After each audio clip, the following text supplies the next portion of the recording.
This tutorial review will show you how to outline text in Photoshop. First of all, write your text. Click on Done. Position your text. Now we will take a new layer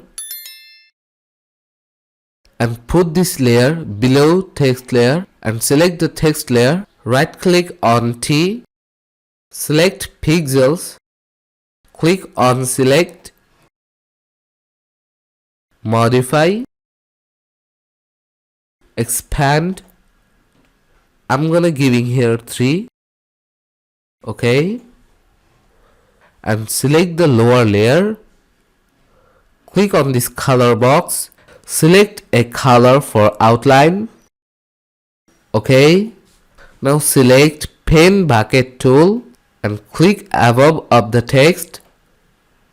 That's how we can make outline text in Photoshop. If you find this video helpful, please make sure to subscribe Tutorial River. See you in the next video.